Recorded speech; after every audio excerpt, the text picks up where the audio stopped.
Meu nome é Isabela, tenho 27 anos, e quando tudo aconteceu eu estava no 7º mês da minha primeira gravidez. A vida nunca tinha sido exatamente fácil, mas eu acreditava que com Rafael, meu marido, poderia atravessar qualquer tempestade. Desde que nos conhecemos, ele parecia ser o tipo de homem confiável, daqueles que prometem estar ao lado da esposa em todas as circunstâncias. Foi por acreditar nisso que aceitei, sem hesitar, acompanhá-lo na viagem que mudaria meu destino. Naquele dia, ele disse que precisávamos ir até outra cidade, porque havia conseguido um emprego temporário em uma oficina mecânica que poderia abrir portas para algo melhor. Eu, mesmo grávida e cansada, aceitei ir com ele. Rafael me convenceu dizendo que seria rápido, apenas alguns dias, e que depois voltaríamos para casa com a vida encaminhada. Fiz minhas malas com esperança, sem imaginar que por trás daquela história havia uma armadilha preparada. Chegamos à rodoviária em uma manhã nublada, o vento frio cortando minha pele mesmo sob o casaco. Eu estava animada, apesar do desconforto da gestação avançada. Lembro-me de segurar a mão de Rafael e dizer: "Vai dar certo, né?" Ele sorriu, mas seu olhar parecia distante, como se estivesse em outro lugar. Ignorei a sensação estranha, preferindo acreditar que era apenas preocupação com o trabalho que viria. Enquanto esperávamos o ônibus, sentei em um dos bancos da rodoviária. O peso da barriga me deixava cansada e minhas costas latejavam. Rafael se levantou, andando de um lado para o outro, mexendo no celular sem parar. Achei aquilo curioso, mas não questionei. Poucos minutos depois, ele parou diante de mim e disse algo que fez meu coração despencar. "Isa, vou só ali comprar uma água, já volto." Sorri de volta, sem desconfiar. O tempo passou.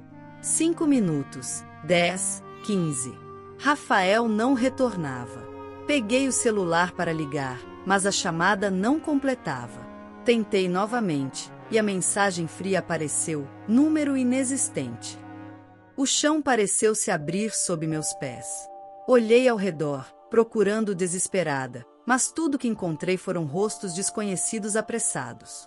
Foi nesse instante que compreendi a verdade. Rafael havia me deixado ali, sozinha, grávida, sem nada. Um misto de raiva e desespero tomou conta de mim. Eu queria gritar, mas minha voz não saía. As pessoas passavam apáticas, indiferentes à dor que me consumia. Coloquei as mãos sobre a barriga e senti o bebê se mexer.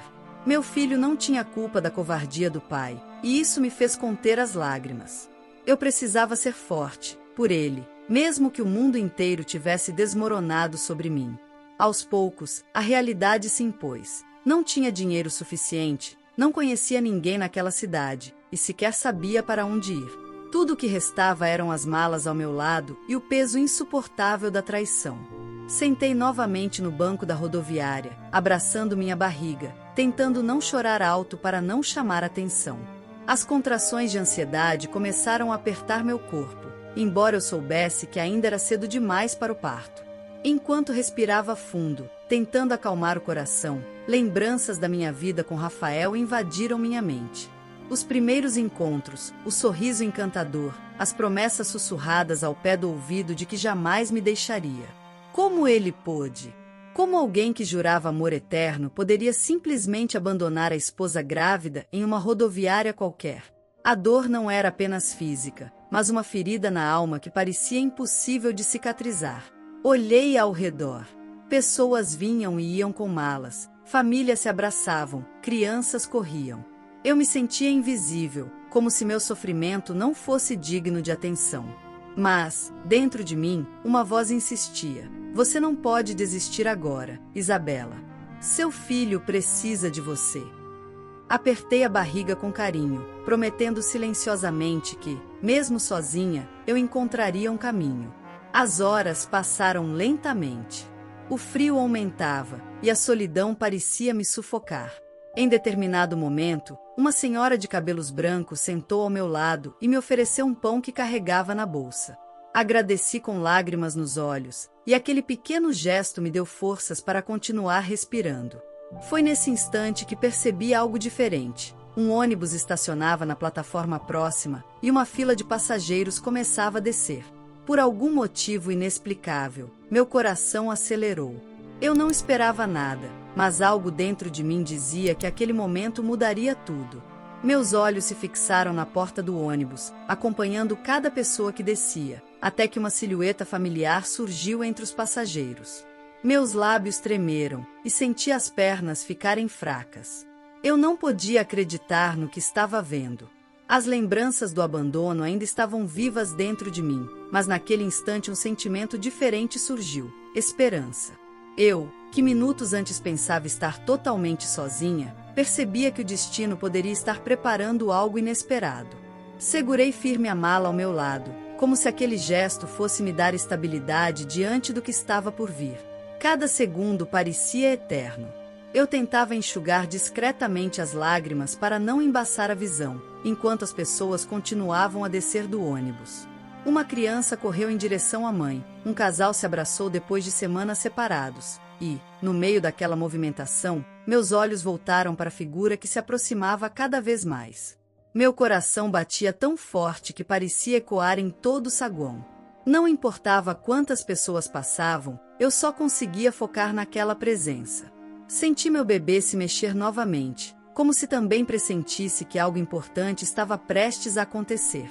Respirei fundo, tentando controlar a ansiedade que crescia. E então, diante de mim, desceu alguém que eu jamais imaginaria encontrar naquele lugar, naquele instante. Minha respiração falhou, e percebi que o destino tinha decidido me mostrar que nem tudo estava perdido. Quando meus olhos reconheceram quem descia daquele ônibus, precisei piscar várias vezes para acreditar que não era apenas fruto da minha imaginação cansada.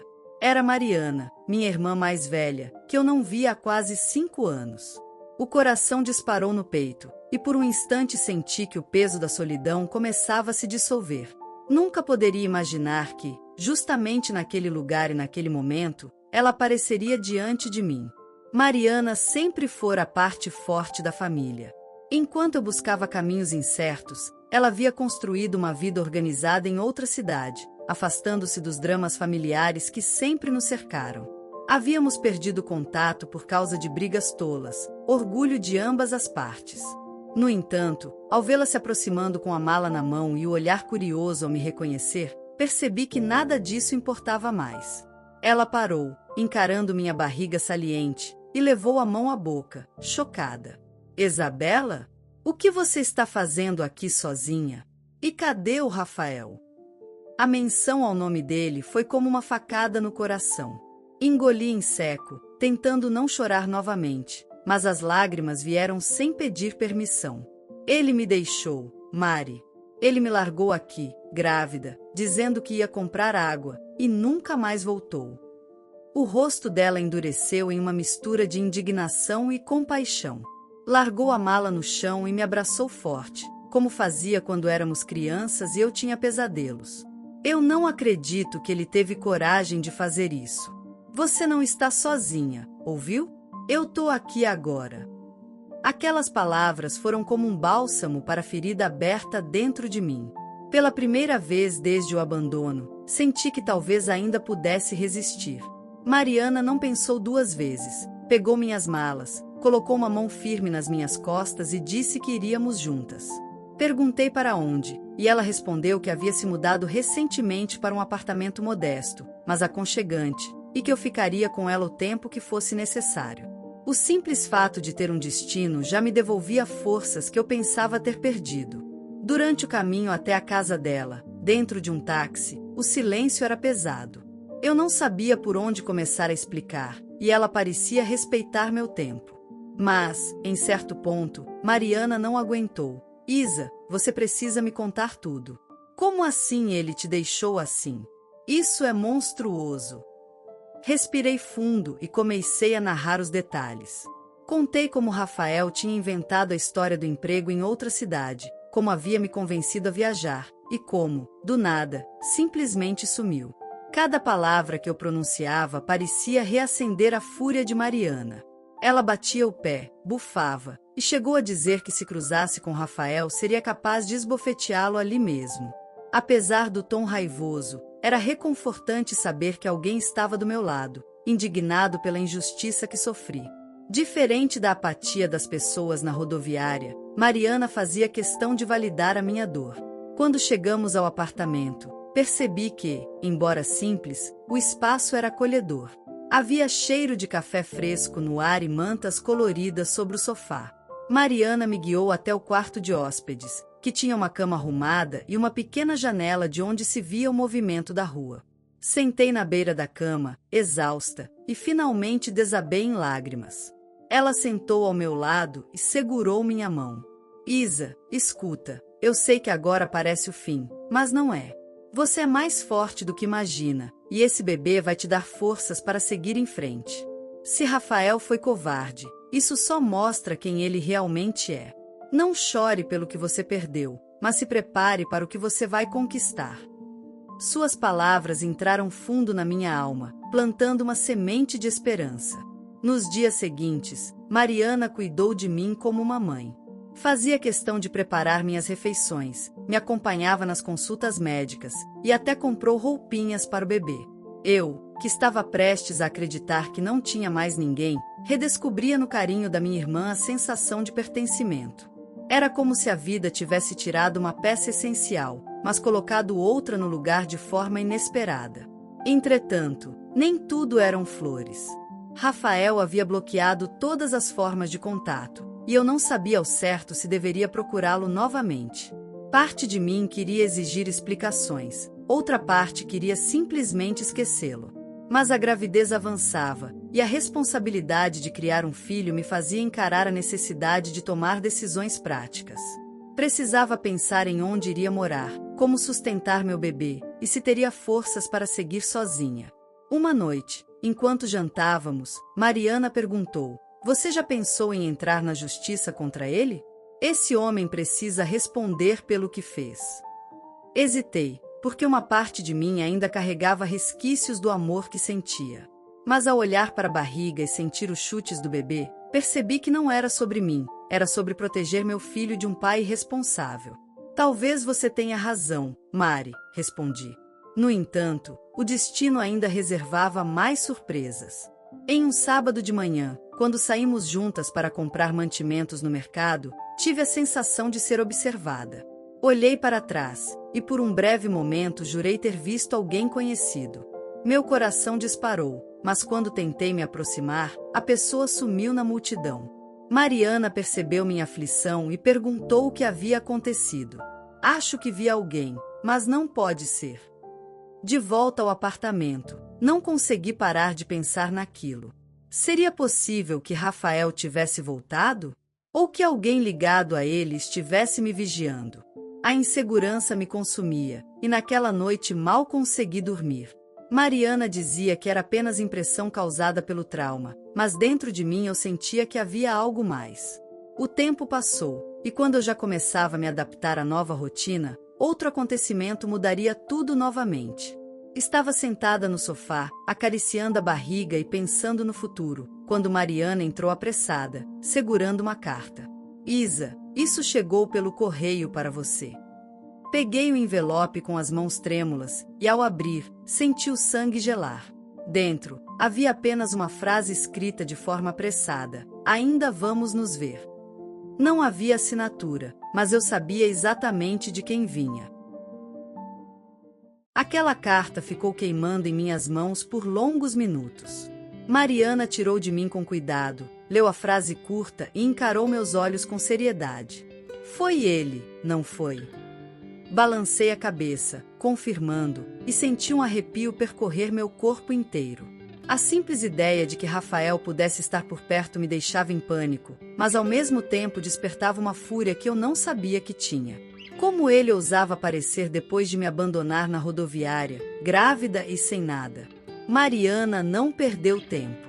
Disse que não permitiria que ele me assombrasse e que, se fosse preciso, chamaríamos a polícia. Mas eu hesitava.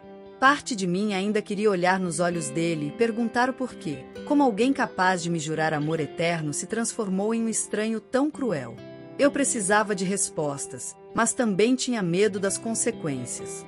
Nos dias seguintes, comecei a viver em constante alerta.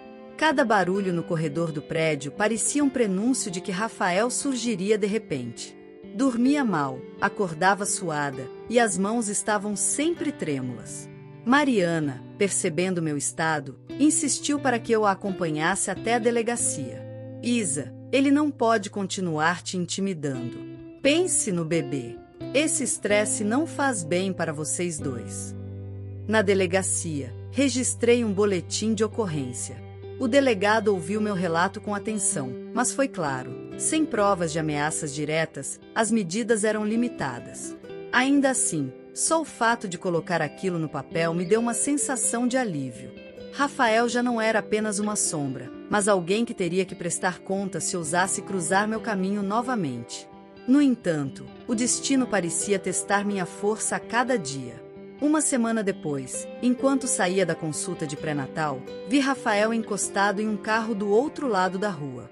Ele não fez menção de se aproximar, apenas me observava com aquele olhar frio, como se eu fosse um problema a ser calculado. Meu coração quase parou, mas respirei fundo e segui em frente, ignorando sua presença.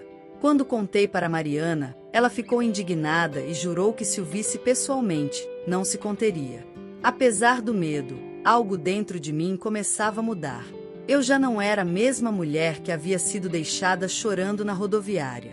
O bebê que crescia em meu ventre me fazia sentir uma coragem nova, um instinto de proteção que superava a dor da traição. Passei a frequentar grupos de apoio para mães solteiras e, com a ajuda de Mariana, consegui uma vaga em um curso rápido de costura, que mais tarde poderia me dar alguma independência financeira. Rafael, no entanto, parecia não desistir. Outras 2 cartas chegaram em dias diferentes.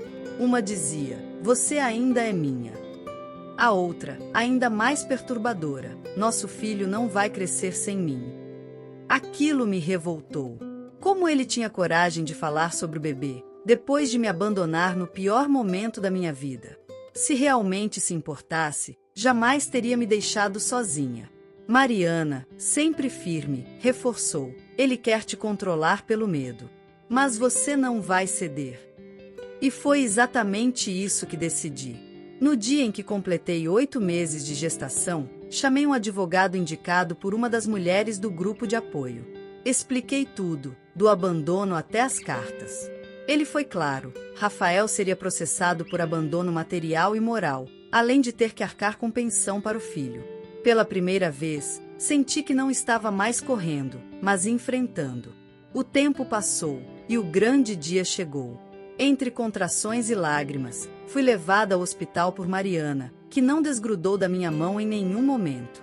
O parto foi difícil, mas quando ouvi o choro forte do meu filho, tudo fez sentido. Eu o batizei de Gabriel, e ao segurar aquele pequeno ser contra meu peito, jurei que faria de tudo para protegê-lo. Nos dias de internação, Rafael não apareceu. E eu agradeci por isso. Não queria que sua sombra manchasse aquele momento único. Mariana ficou ao meu lado em cada visita, trazendo flores, roupinhas novas e me lembrando de que agora éramos 3, eu, ela e Gabriel. Pela primeira vez em muito tempo, me senti em paz. Meses depois, o processo contra Rafael avançava e os advogados já haviam localizado seu endereço. Descobri que, enquanto eu sofria, ele vivia confortavelmente na casa de uma conhecida antiga, gastando pouco que tínhamos economizado. Saber disso não me fez mal como eu imaginava. Ao contrário, me deu ainda mais certeza de que havia tomado a decisão certa ao me afastar. Certa noite, já em casa com Gabriel dormindo no berço, sentei com Mariana na varanda e desabafei. Se não fosse por você, eu teria desistido naquele dia na rodoviária. Você me salvou, Mari. Ela sorriu e respondeu: "Na verdade, Isa, quem se salvou foi você mesma. Você teve força para levantar, mesmo quando o mundo tentou te derrubar." As palavras dela ficaram ecoando dentro de mim. Olhei para meu filho, tão pequeno e tão cheio de vida, e percebi que aquele abandono tinha sido, na verdade, um recomeço. Rafael havia tentado me destruir, mas acabou me dando a chance de descobrir minha própria força. E, acima de tudo, me reconectar com minha irmã, que o destino colocou diante de mim no momento em que mais precisei. Naquele instante, compreendi que, Por mais dolorosa que tivesse sido a traição, eu nunca mais seria a mesma mulher assustada e dependente de antes. Eu era mãe, eu era forte, e eu jamais permitiria que alguém definisse meu valor outra vez. E assim, com Gabriel dormindo tranquilo ao meu lado e Mariana rindo baixinho da vida, senti, enfim, que estava pronta para seguir em frente. A história de hoje chegou ao fim. E se você quiser mudar a sua história através de deliciosos brigadeiros gourmets, os tornando sua fonte de renda extra, ou até mesmo principal, adquira agora seu livro digital, que chegará no seu e-mail com mais de 80 receitas de brigadeiros por um preço ridiculamente barato. Você ainda ganha bônus sensacionais como planilha mágica de precificação, receitas bônus de outros doces e muito mais. E se não quiser fazer renda com seus brigadeiros, você pode simplesmente deixar seus amigos e familiares apaixonados por essas gostosuras. Clica no link da descrição ou do primeiro comentário desse vídeo e reserve agora seu livro digital. E não se esqueça de comentar qual lição você tirou dessa história. Também deixe um like no vídeo e se inscreva para não perder os próximos vídeos. Tchauzinho!